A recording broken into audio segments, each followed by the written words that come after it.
Hello, friend. Welcome to Grandpa's Horror Stories. Don't forget to like, subscribe, and comment your own stories. All story rights reserved to original authors. Join us now and let our stories come to life. Mythical Manor. I have heard it said that celebrity deaths eerily occur in threes. For instance, Ed McMahon, June 23, 2009, Farrah Fawcett, June 25, 2009, and Michael Jackson, June 25, 2009, or David Bowie, January 10, 2016, Alan Rickman, January 14, 2016, and Glenn Frey, January 18, 2016. My family members aren't celebrities, but it's bizarre how their deaths also occurred back to back like they did. On a Thursday evening, my parents were driving home from a restaurant on the outskirts of Austin, Texas, when my dad swerved to avoid hitting a deer, went off the road, and plowed into a massive oak tree, killing them both. The following Tuesday, just after we'd returned from their funerals to our house in Houston, my fitness-obsessed husband, Mark, out of nowhere suffered a major heart attack and died within minutes, widowing me and leaving our 17-year-old without a father. And then a week after that, right after burying my husband, I got a call that my brother Johnny, my only sibling, was killed in what the police described as an animal attack at his home in rural Colorado. They weren't sure if it was a bear or mountain lion that mauled him. It's this final tragedy that several days later brings me and my only remaining family member, my son Dane, to the office of my late brother's lawyer near Denver. Neither of us wants to be here, still to consumed by grief. But we were already in town to arrange and attend Johnny's funeral and, at this lawyer's request, agreed to stop by this late afternoon. After handing us cold bottled waters and offering his condolences once more, the lawyer, a heavily wrinkled older gentleman named Warren, gets to the matter at hand. Now, Mrs. Larkin, he begins, consulting some paperwork on his desk in front of him. As I'm sure you're aware, your brother was quite wealthy. I am aware. As far back as I can remember, my brother Johnny really only cared about two things: science fiction and fantasy. He was the prototypical smart, nerdy kid growing up in the late 80s and early 90s who played Dungeons and Dragons with his friends, quoted Star Wars constantly, and treated the Lord of the Rings like it was holy scripture. In college, he was inspired by the futuristic technology used by Tom Cruise's pre-crime division, Minority Report, and created some kind of virtual reality software program that several Silicon Valley tech companies got into a heated bidding war for. The winner paid an undisclosed amount for it, which I heard was north of $50 million. After the check cleared, Johnny dropped out of college and then essentially dropped out of our family. He moved to Colorado, bought some isolated mansion surrounded by land, and lived there pretty much like a hermit. From what I was told, his visits during the holidays became less and less frequent, and he never invited me or my parents his way. Honestly, over the past 25 years, I've only seen him a handful of times, which seemed to be just how he wanted it.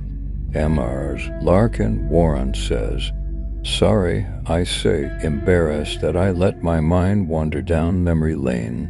I glance at Dane in the chair next to mine, and he gives me a sympathetic smile. Here, Warren says, holding out a thick stack of papers held together by a black binder clip. This is a list of Johnny's assets, soon to be your assets. Thanks, I say, taking the papers. I flip through them, stopping on a page that itemizes my brother's real estate holdings. There's his residence near Denver, of course, a second home in Bangor, Maine that I've never heard of. What appears to a beach house in Malibu that I also know nothing about, and a fourth entry with no address that sounds odd. What's Mythical Manor? I ask. Warren eyes the page. That was my question too, he says, when I asked your brother for an updated asset schedule, and he included that. What did he say it is? He'd never give me an answer. He'd just reply with a wink emoji. But you know, Johnny, he could be like that sometimes, or a lot of the time. Honestly, I say I don't know Johnny. I guess I never did. At least not since we were kids. Dane asks me when we're back in our airport rental car, traveling away from Warren's office and toward Johnny's house. Well, it is primary house. What? I ask, changing lanes. Mythical Manor, he says. Do you think it's mythical? Like it doesn't exist? Who knows? Your Uncle Johnny was an odd duck. I barely remember him. I remember he had glasses and like a really thick beard, some rooms sitting practically empty. It's like the teenage boy I remember got older, but never grew up. Dane and I head out to the unfenced backyard to get a closer look at the Olympic-sized pool, which, despite it being July and prime swim season, is covered in at least several months' worth of leaves. Not a shopper or a swimmer, I say, more to myself than to my son. Wonder how he spent his time. There's the guest house, Dane says, gazing into the distance at a small bungalow that stands alone. He moves toward it, but I tense up. You see, I told him that his uncle died from a wild animal attack on the property, but I didn't get into specifics. The reality is Johnny's body was found inside the guest house by his cleaning service, lying on the tile floor.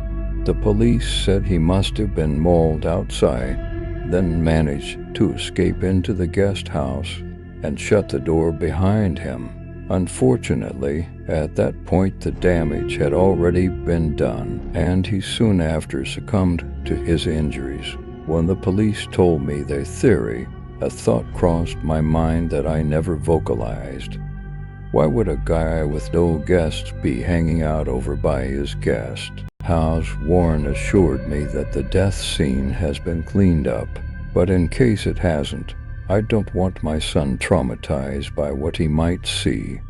So I catch up to him and say, let me go in first. Okay, Dane says, never one to be overly inquisitive, which sometimes drives me crazy, but is a blessing at the moment.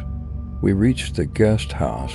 Having verified that no wild animals are in the area, I grip the doorknob, expecting it to be locked and to need to pull out Johnny's key ring from my pants pocket.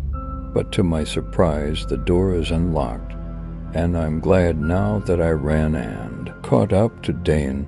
I pushed the door open, fearing the worst, but the tile floor is spotless, and everything looks to be in order.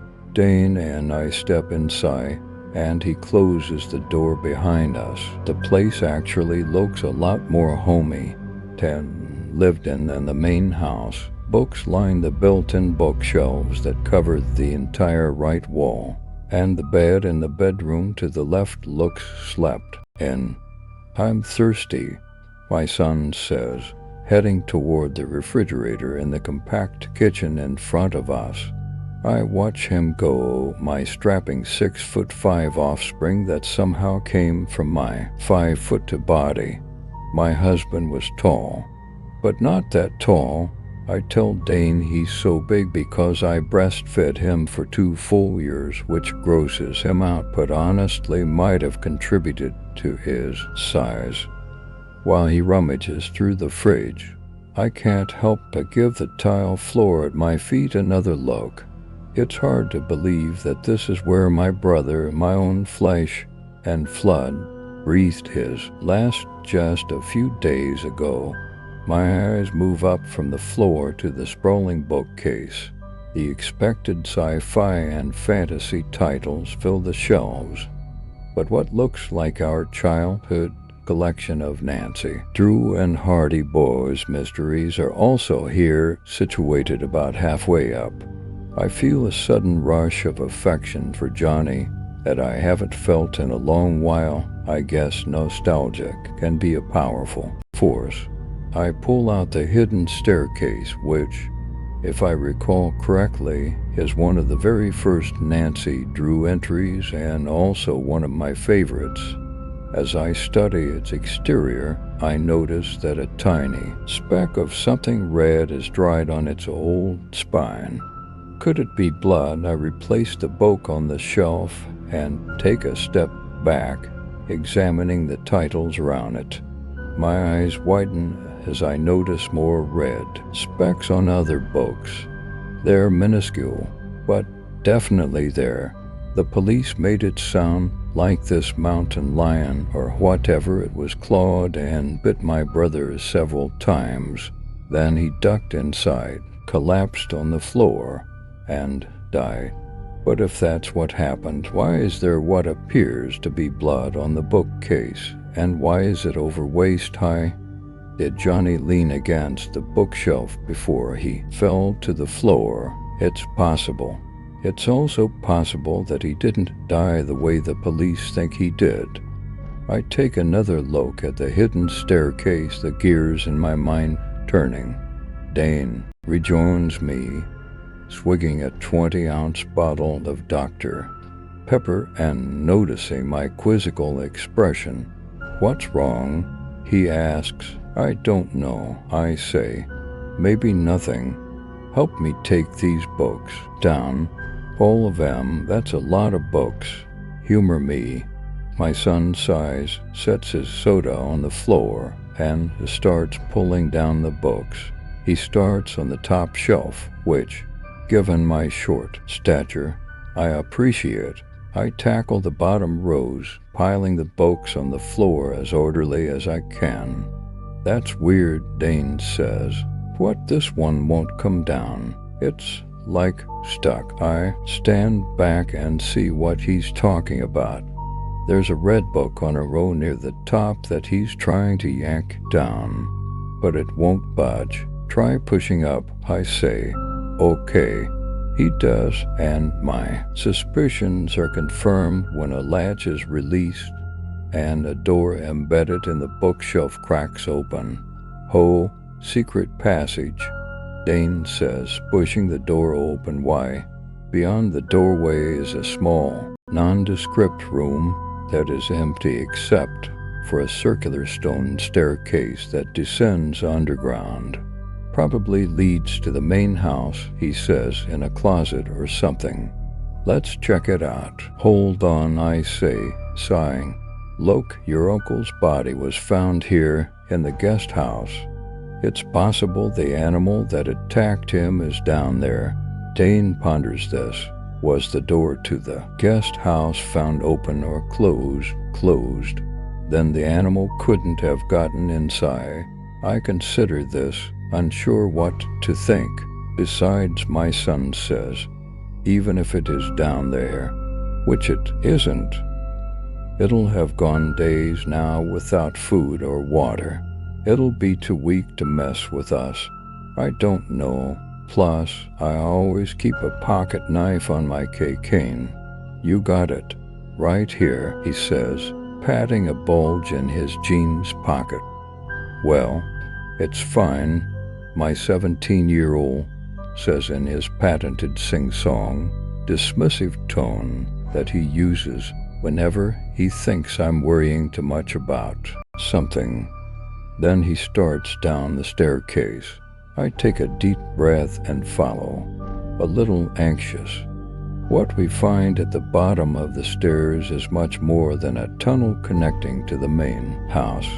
It's a grand hallway adjoining a series of rooms that seems to go on, and all of it looks medieval by design.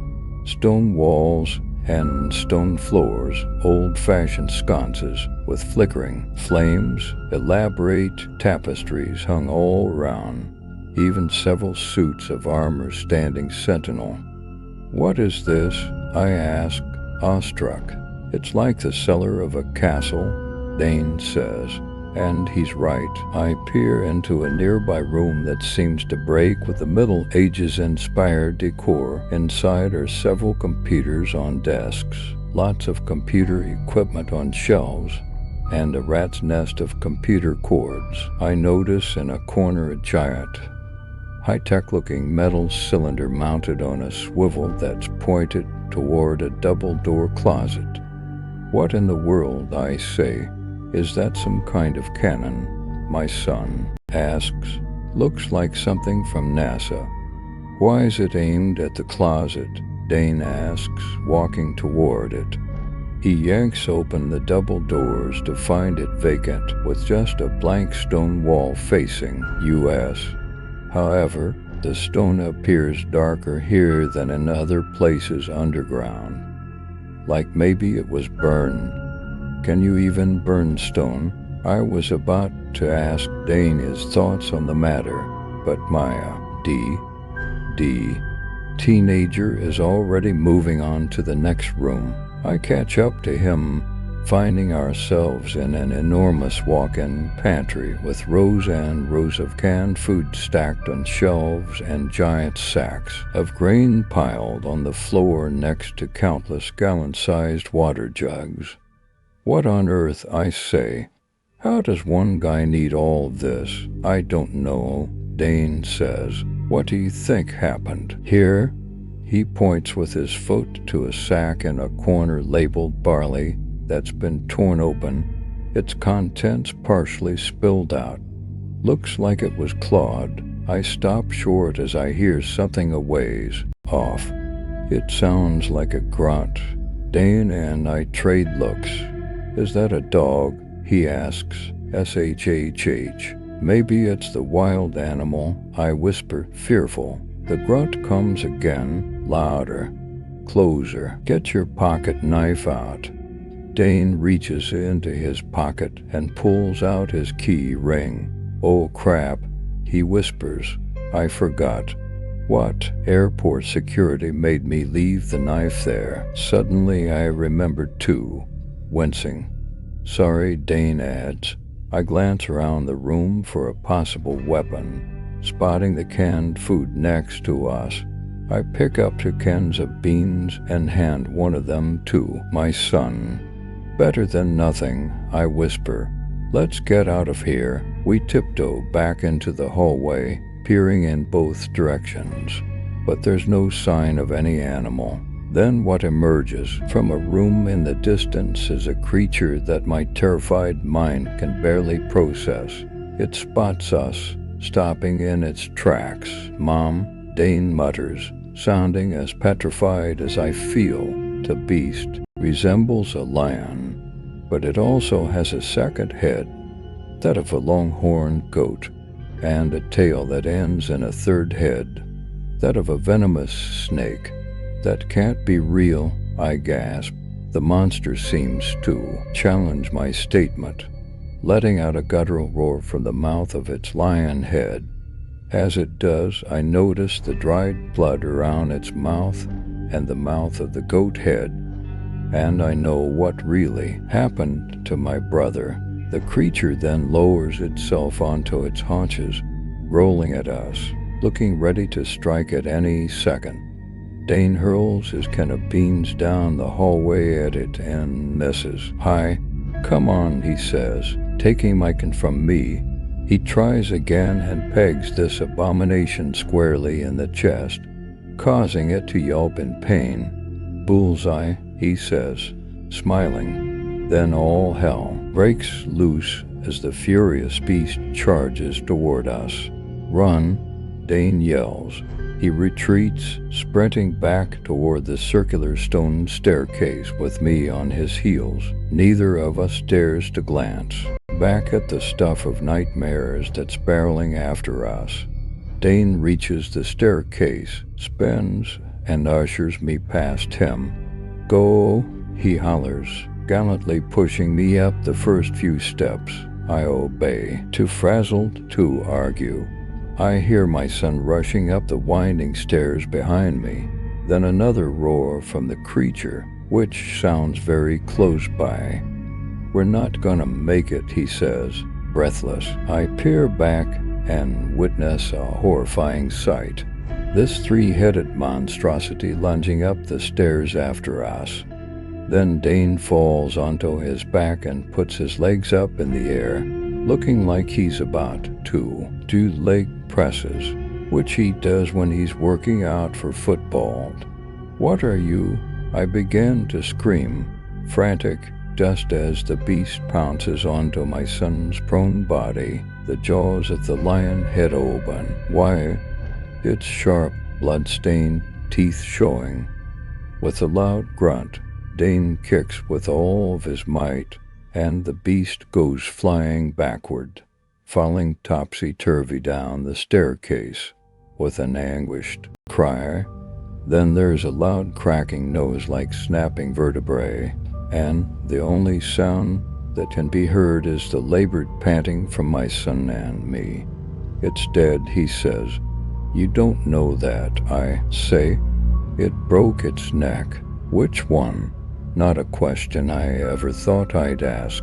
Mounted on the wall next to the stairs ahead of us are crisscrossing old swords, more medieval decorations. Without a word, Dane dashes up the stairs, leans over, snatches a sword off the wall, and starts hurrying back down with it. "I'll check," he says, moving past me. "Dane William Larkin," I yell after him. Alarmed and angry. "Erica Bryn Larkin," he says, mocking me playfully, not stopping.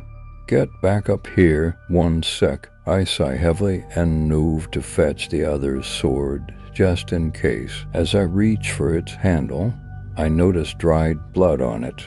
Did Johnny also reach for it after he'd been attacked by that horror show? Was he too weak to wield it?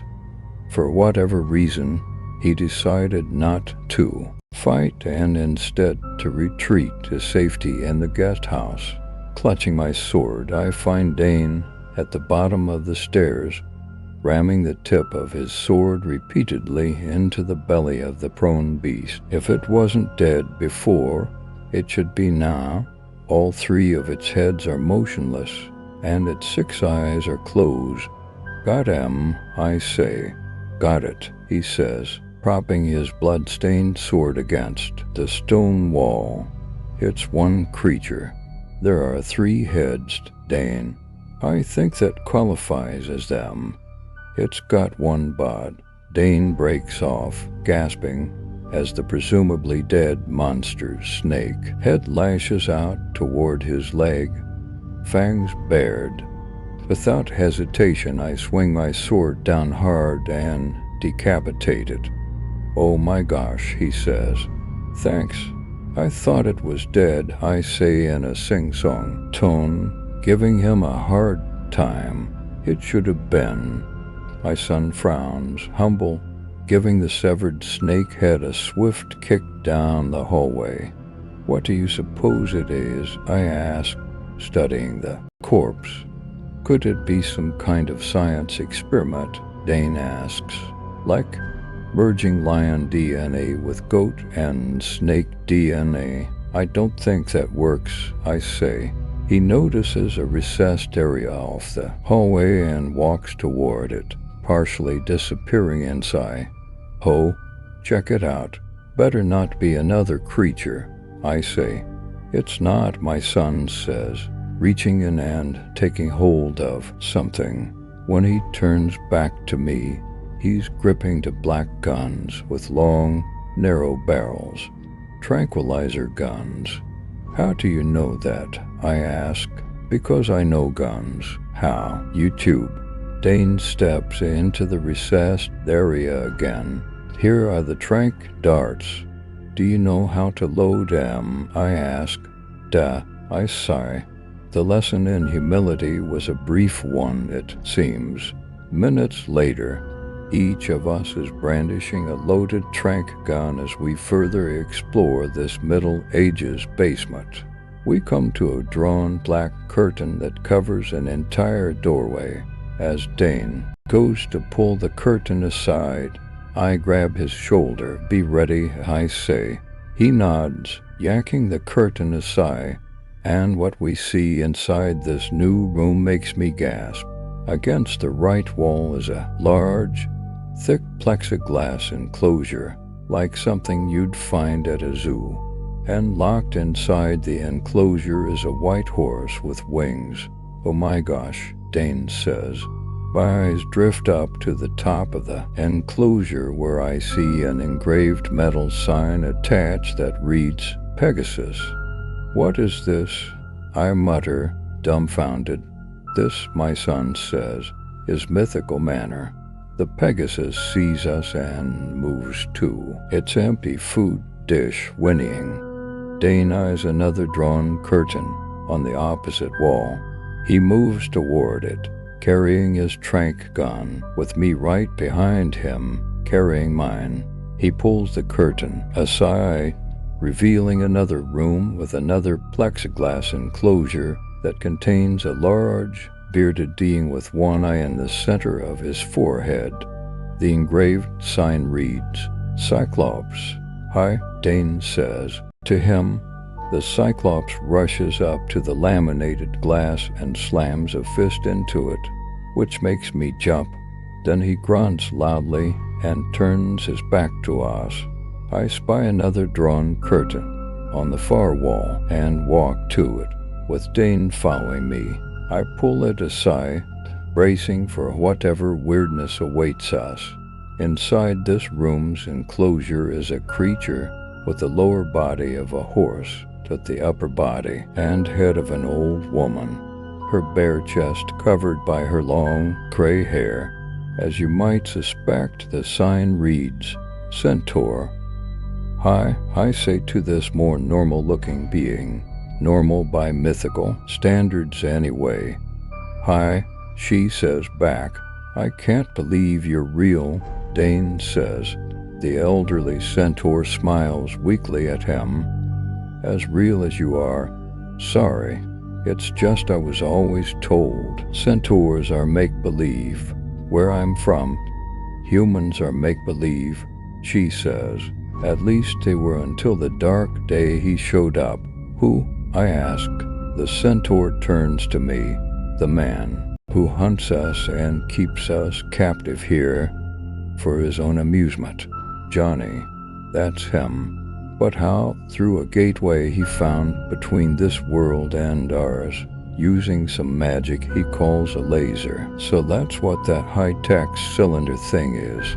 Look, we're sorry, I say. We don't want to keep you captive. What about him? She asks. He left days ago and hasn't been back. He's dead. The lion-goat snake creature killed him. Oh, a chimera. It must have gotten out of its cage. How? Dane asks. Well, he did feed us. Maybe he wasn't careful enough. She gestures to her empty food and water bowls. It's been a while. There's food and water in the pantry, I say. Will you please let me out? She asks. How? My son asks. There's a button on the wall behind you. It opens a door on the cage. Dane goes to locate the wall button, while I grip my tranq gun a little tighter. She seems friendly enough, but my encounter with the chimera has me wary of all mythical creatures. My son presses the button, and a door in the plexiglass enclosure springs open. The centaur gallops out of the enclosure and then round the room.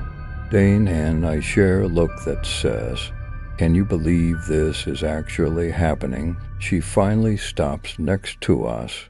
Sorry, just needed to stretch my legs. It's fine, I say. So how many beings from your world are here? How many cages are there? I don't know.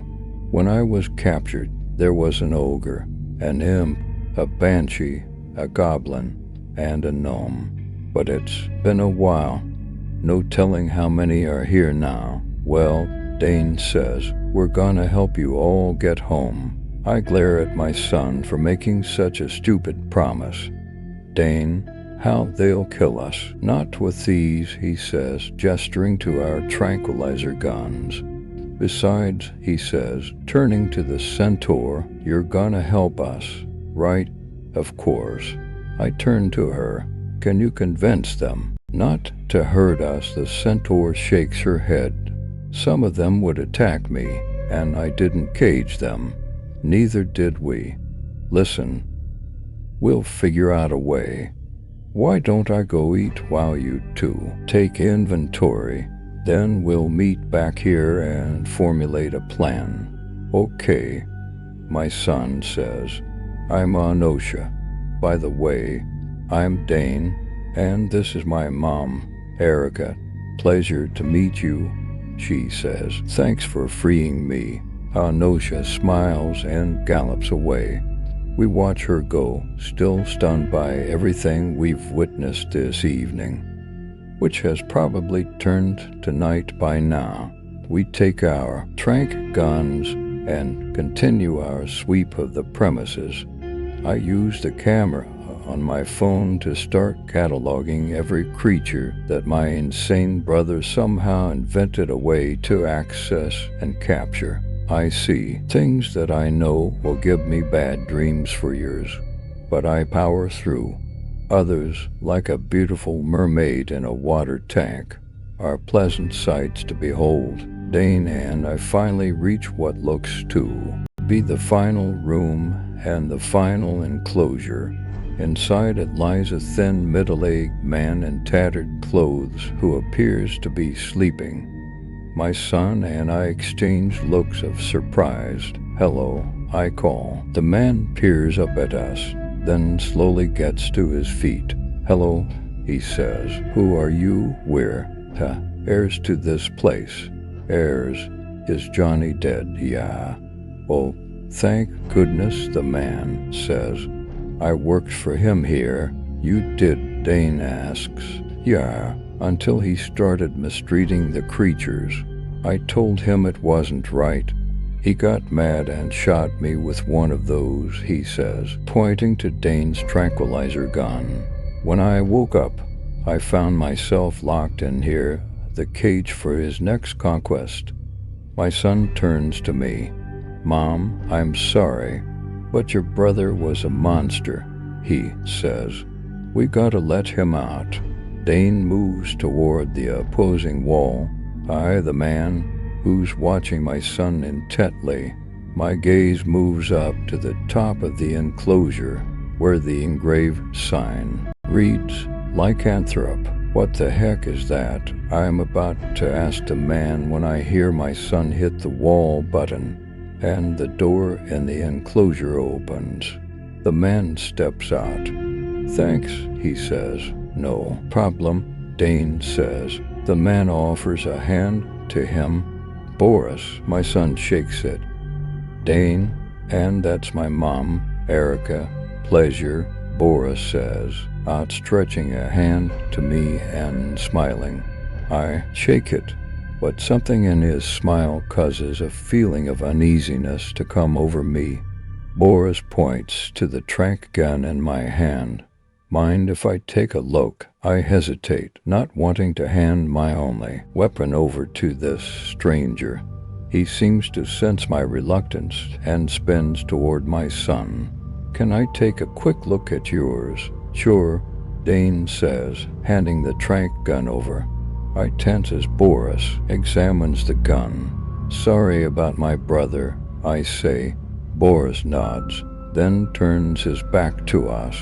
Dane and I trade looks of concern. I clear my throat. Clearly he had a side to him I didn't know about. "So do I," says Boris. Somehow his back appears to morph, seeming to expand. Then there's the sound of snapping metal, and he drops the trank gun to the stone floor. I glance down and see that the gun has been broken into pieces. My son and I lock eyes, terrified. Then we watch as Boris turns to us, his face now monstrous. "Ah, a full moon," he growls.